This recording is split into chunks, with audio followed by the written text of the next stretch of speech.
Perfektný cvik na brušné svaly, zároveň budeme spaľovať prebytočný tuk a je veľmi bezpečný hlavne na chrbát, pretože nebudeme ho ani ohýnať, ale bude pekne priložený na podložke. To znamená, že si ľahneme, postup musí byť presný, chyťte si vnútro stehien obidvoma rukami a pomocou nich si zodvihnete vlastne len ramena a hlavu. Toto je základ skalanetiky výborne. Prednožíme obidve nohy, chytíme za kolena, trošku sa zodvihneme pomocou rúk vyššie, nohy dáme šikmo, pustíme sa, ruky tesne k zemi, hlava do záklonu, toto je dôležité, čiže nie tu ohýname krk a ideme ako keby hruďou sa dvíhame hore k stropu a robíme taký pohyb v rozmedzi asi len 5 cm hore a dolu, hore a dolu. A teraz pýtate sa väčšinou na nádych, výdych. Takže hore, krátky výdych a hneď nádych.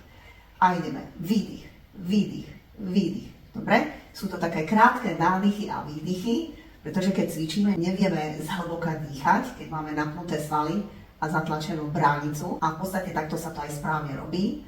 Mali by sme vydržať možno 20-30 opakovaní, no a pomaly stávame hore kvôli chrbtu, buď sa opríte o lakeť, alebo si chyťte kolena, takto by sa malo správne stávať z podložky, keď cvičíte. Dajte mi vedieť, ako sa vám cvičilo, koľko ste vydržali, koľko počtov ste urobili, pretože nevadí, keď neurobíte toľko, koľko ja, stačí, aj keď to urobíte len 5 krát, ale zaujíma ma to, ako sa vám darí. No a keď chcete vedieť viac o mojich aktivitách aj o doplnkoch výživy, tak choďte na moju stránku www.zora.sk. Ostaňme zdraví.